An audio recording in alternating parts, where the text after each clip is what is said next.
Hey everyone, I'm Mike from theparkprodigy.com, and did you know that Islands of Adventure still might be the best theme park in Florida right now? But in 2026, there are some big changes that are going to catch a lot of first-timers off guard. A major ride is closed for almost the entire year. The early morning strategy has completely shifted now that certain rides are included with the Universal Express Pass, and one of the most popular ride hacks actually just got eliminated. So if you're visiting Islands of Adventure this year and you make any of these 12 mistakes, you're going to waste hours of your vacation. But that's why in this video I'm breaking down the 12 biggest mistakes that guests make at Islands of Adventure and exactly how you can avoid every single one. These are the tips that will save you time, save you money, and help you have the best day possible. As always, I'm very excited, so let's go get started.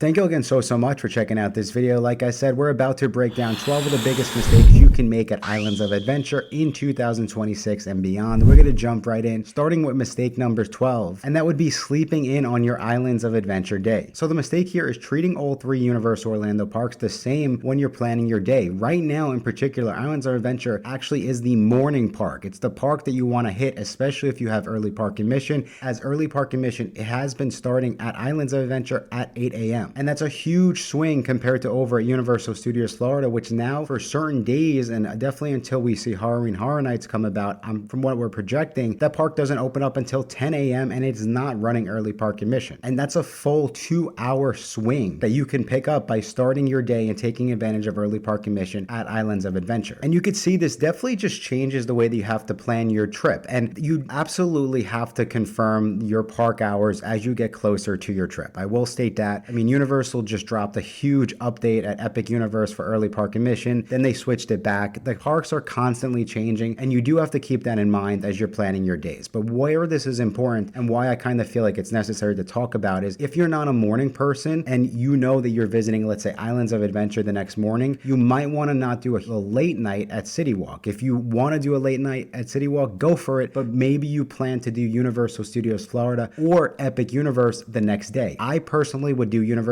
Studios Florida because Epic Universe has been having their own early park admission. So if the park opens up at 10 a.m., Epic has been opening up at 9 a.m. if you have early park admission. Universal Studios Florida is pretty much just been a 10 a.m. opening. So you kind of have to be strategic, and it gives you a little bit more sleep in the morning. And my opinion is if you're staying in the parks later at night, you really need all the help you can get. It is a lot walking around the parks. But over to mistake number 11, I would say not showing quote unquote on time for early park admission. So now we're talking and we're helping you kind of plan and strategize how to make sure you're getting the most out of your morning, sleeping in when you can, getting some rest. My opinion though, if you're trying to get the most out of early park admission at Islands of Adventure, you really want to show up, I would say, a full hour before early park admission even starts. And I get so much hate online for kind of recommending this, but I just know that it works. And what this will do is it will put you at the front of the pack for the headliners like Hagrid's Magical Creatures Motorbike Adventure or the Velocicoaster. And you'll see if you show up, let's say early park admission starts at 8 o'clock, then realistically what will happen is you'll be at the back of a huge line, and that line itself could be an hour. And so instead of getting on 2 or 3 rides during your early park admission, you pretty much just get on 1 ride, and it really does make a difference in my honest opinion. And so over to mistake number 10, and that is understanding that now Hagrid's is going to be included with the Universal Express Pass. So if you are staying at one of the Signature Collection hotels that gives you the 2-park Express Pass for free, this is going to be a game changer for you. Also, if you're purchasing Express Passes in general, this is a game changer for you, but maybe you haven't been to the parks in the past couple years and you didn't know because Hagrid's used to not be included with the Express Pass, but it is included now. So if everything I've explained in the first 2 mistakes is like not your cup of tea, if you're like, Mike, no, I want to sleep in, I don't want to have to deal with even waiting to get in for early park admission, then this one is going to be for you, where now the Express Pass is a game changer because Hagrid's is now included, and by purchasing it or having it, you can avoid those really early mornings. And just in general, the Hagrid's wait is still massive. Even with Epic Universe opening up, it definitely consistently still has over a 90-minute wait, especially hopping up to 2 hours plus during those really busy times of year. So if you do have it, you can sort of plan your mornings and you can have a little bit more of a laid-back experience in the parks. All right, over to mistake number 9, and we're talking about early park admission a lot, but I do feel like it is one of those things that can trick guests and give them some hiccups on their mornings. And over at the Park Prodigy, we help a lot of families plan Universal Orlando vacations. And a lot of our planning, our tips and tricks, and we will literally have you walk into Universal Orlando with an itinerary that tells you exactly what rides to go on and when. And we get negative feedback as our guests are in the park and they're like, oh man, I didn't read this tip. I completely forgot that I needed my Universal Orlando key out and I was fumbling around. It cost me 20 minutes because I didn't know I needed it. My wife had it in her purse. She was over in Starbucks. I get all the feedback. And that's why this one I feel like is like a hidden little thing that can trick you. And what I'm getting at here is make sure if you're showing up to the parks for early park admission, make sure that you either have your room key or you have whatever ticket allows you to have early park admission. But you want to have it out and you want to make sure that you can show the team members, as that's essentially your credentials to get past the entrance over in Seuss Landing. And I would say the other spot where guests get kind of tripped up, even if you don't have early park admission, is just have your tickets handy when you get over to the front of the park, when you get to the gates, or understand how you need to pick your tickets up just so you can get in quickly and your day goes that much smoother. I see it all the time. When I go and I do early park admission, I will be waiting there for an hour, like I said. So I see when there's someone possibly standing around me, then they wait and they do the right thing. But when they go to scan their tickets, it's not their actual ticket. So you want to be prepared, understand what you need, when you need it, and your day will go that much smoother. But over to mistake number 8, and I would say not understanding which rides do have full metal detectors. And this one does catch first timers off guard because it could add 15 to 20 minutes to your wait. And so just like over at Universal Studios Florida, one way around this is if you can avoid bringing a large backpack or loose items, that can help you on certain rides. There are other rides like the Incredible Hulk Coaster and the Velocicoaster that no matter what, you'll have to put all of your loose items into a locker so you can go through metal detectors. But in most situations, the lockers are free as long as you have sort of like a normal size or a smaller backpack. So just be prepared for that, plan around it. And of course, if you're traveling with a group, some members don't want to go on the ride, you can all just leave your loose items with mom, dad, grandma, grandpa, whatever it is, and you can save yourself a couple minutes by not having to store everything in the locker bays. Over to mistake number 7, and I would say not being prepared for the water rides or riding them without a plan. And so Islands of Adventure compared to Universal Studios Florida and Epic Universe does have 3 main water rides, and we will talk about there is one that is down. But you do need to be prepared for Popeye and Bluto's Bill Rat Barges, Dudley Do-Right's Ripshore Falls, and the Jurassic Park River Adventure further in 2027 because you will absolutely get soaked if you go on these rides. So be prepared for this. You definitely want, if you want to go on the rides, bring a change of clothes or have some socks to dry into. Pack your valuables like your phone, wallet, anything that you can into a Ziploc bag. So bring Ziploc bags from home. That's probably one thing you weren't prepared for when planning for a theme park vacation. You can go to the dollar store or bring ponchos from home too, so you could just throw those on. Anything that will help you avoid getting absolutely soaked, go for it. Over to mistake number 6, and I would say missing the hidden immersive areas. So Universal has a lot of hidden gems, especially for families who are visiting with young kids. Some of the areas that come to mind are definitely going to be Camp Jurassic, which is a highly detailed sort of prehistoric play area that gives kids a kind of a space to go and run off some steam and for the parents to kind of just take a break. But another one that kind of comes to mind is the Mystic Fountain in the Lost Continent. It's an interactive talking fountain that's funny, surprising, and completely free, and it will completely catch you off guard. But some of the other ones, definitely listen in on the phones and call boxes in Marvel Superhero Island for fun hidden audios. And there are a bunch of hidden Easter eggs in Hogsmeade Village, and I've done complete videos on this, so if you have not already done so, just be sure to subscribe to our channel so you do get the latest and greatest Universal Orlando tips and tricks videos as I release them. But just be sure to go check out that video, Secrets of the Wizarding World of Harry Potter in Universal Orlando, for more of these hidden gems. But over to mistake number 5, and we have the Tantheron Flyers Trap. So I know I've butchered that. Everyone comments on my videos. But so this ride in particular has one of the worst ride capacities in any Universal Orlando theme park. And so here's the catch. Adults actually cannot go on this ride alone. You must be accompanied by a child between 36 to 56 inches tall. So realistically, you kind of are bringing your kids onto this ride. And so it's not that popular when you start to kind of look at the heavy hitters at Islands of Adventure. But this is why it catches people off guard, because it can be one of the slower loading rides and you can easily wait over 60 minutes for this ride. And so what I would say is if your kids want to go on this, I definitely would plan around it. I would try to hit it first thing in the morning when this section of Islands of Adventure opens up. It's not going to be included for early park admission, so you do have to get over there quickly after the park opens for regular guests, or you try to hit it a little bit later in the evening when hopefully wait times come back. Over to mistake number 4, and this is similar to my Universal Studios Florida video that I did, but I would say not having the park to park ticket, especially if you have Harry Potter fans in your family. So of course you cannot ride the Hogwarts Express without a park-to-park ticket. And the big thing here is that the train ride between Hogsmeade Village and Universal Studios Florida, which is Diagon Alley, is going to be completely different each time. And of course, with the park-to-park ticket, it really ties into the first mistake I spoke about, which is if you're trying to get the most out of your day, and you can see if Universal Studios Florida is open during 10 a.m. when you're visiting, but Islands of Adventure is open at 8 a.m. for early park admission, then you definitely might want to have the park-to-park ticket in order to get 2 extra hours out of your day. It's kind of like the ultimate 1-2 punch. But over to mistake number 3, and I would say not having a game plan for the food at Islands of Adventure. And I think Epic Universe, I feel like, is really running away with the food, but Islands of Adventure, in my opinion, is kind of number 2 as far as best food in Universal Orlando. And of course, in at number 1, we still have Mythos, which is, I don't know what's going to happen with this restaurant, but it has been voted one of the best theme park restaurants in the world many times. So if you can, go and check out the food there. But also, I personally love Thunder Falls Terrace for the best quick service in this park, and this is located in Jurassic Park. They have different stuff like rotisserie chicken, smoked ribs, rice bowls, salads, and it's definitely a major step up from your typical theme park food. But also, one of the ones that's slowly growing on me is going to be over in Circus McGurkus, which is in the Seuss area of Islands of Adventure. And of course, this is going to be more of your theme park food, but I think the theming and just in general, we typically go to meet the Grinch, so I think that probably has something to do with it. But overall, it's just a really, really fun vibe. Another sort of hidden tip and trick here is make sure that you do bring your reusable water bottle from home. You can get free ice waters from the quick service location, so you could save some money on not having to buy those bottles of water while staying hydrated. Over to mistake number 2, and I would say not checking the maintenance schedule going into your trip. And so this is kind of based on facts and also based on rumors in the future. So based on the facts right now, the big one, of course, is going to be Jurassic Park River Adventure is undergoing a major long-term refurbishment, and it will reopen on November 19, 2026. But we also have seen that the Hogwarts Express typically will go down in either January or February to kind of start the year. And then also there's a section of Islands of Adventure Park that is rumored that Universal is possibly going to come in and do a sort of upgrade at some point in time. So you definitely just want to be prepared for all the construction or updates that are going on within the parks, not only because it's exciting and stuff we can look forward to, but because of how it could impact your trip this year, next year, or whatever it might be. And over to mistake number 1, and this is one that I think sort of, especially with Epic Universe, a lot of folks might look past Islands of Adventure, but in my opinion, it definitely still is one of the hardest theme parks to get through, especially because it has a lot of heavy hitters as far as roller coasters. So we do have Hagrid's Magical Creatures Motorbike Adventure, the Jurassic World Velocicoaster, and we have the Incredible Hulk Coaster. So if you're trying to get on absolutely every single ride or managing your day between what the young kids can do, the older kids, you have to have a game plan coming into this day, because it probably will be one of your longest park days, especially if you're taking advantage of early park admission. So some of the strategies are, of course, make sure that you are taking advantage of lower wait times in the morning, because if you can get 4 to 5 of the popular rides out of the way, it really does just set your day up for success. And I say 4 to 5, I really mean ideally what I think you could do if you follow our tips and tricks over at the Park Prodigy is I think without a doubt you can get on 3 rides within the first hour and a half if you follow my early park admission strategy. And then after that, it will be around 9:30. And then again, even if you wait half hour, 45 minutes for each of your 4th and 5th ride, you got 5 rides out of the way in 2.5 hours. If it's a 10-hour day, you could see you're kind of ahead of the curve at that point. And kind of speaking to that, wait times will always spike midday. So what you want to do is you want to always arrive early, and if you could stay a little bit later at night, definitely be sure to do that. Keep an eye also on the Hogwarts Always nighttime show, or just in general, if Universal is running a nighttime show over in Hogsmeade Village, depending on the time of year that you're visiting, because that can be a little sort of cherry on top of your amazing day. And then even though you think that you kind of might not be interested in some of the kiddie rides, I would say be sure to go check them out. Even though we spoke about the coasters a lot in this video, don't forget that there are some really, really cool themed rides, such as Spider-Man, Skull Island, Reign of Kong. Another one, be prepared for the Harry Potter and the Forbidden Journey. If you do have motion sickness, you do definitely want to just understand what you're going and getting yourself into on that ride, because it definitely can throw you a loop if you do get motion sickness. We've spoken about being prepared for the water rides, but as you can see, there's a lot of moving parts at this park compared to over in Universal Studios Florida. And that is it, everyone. Those are 12 of the biggest mistakes that you need to avoid at Islands of Adventure in 2026 and beyond. And if you found this video helpful, just make sure you hit that subscribe button, as I have a lot more similar videos coming out in the coming weeks, including Epic Universe tips, full guides on everything going on within the parks. There's a lot changing in 2026 already on top of what already changed. So you definitely want to be in the know if you do have a trip coming up to Universal Orlando. And of course, if you want help planning your entire Universal Orlando trip, head over to to theparkprodigy.com. We are an authorized universal travel agency, and our team can help you find the best tickets, hotels, and come up with those park plans like I discussed earlier in the video to make sure you are as prepared as possible. And as a thank you for sticking around all the way till the end of this video, I do have a special promo code you can go use on our website to save an extra $50 off your next Universal Orlando vacation, and that promo code is going to be MAGIC50. But I think that's all the time we have for today. Thank you again so much for checking out this video, and until next time, I will talk to you soon.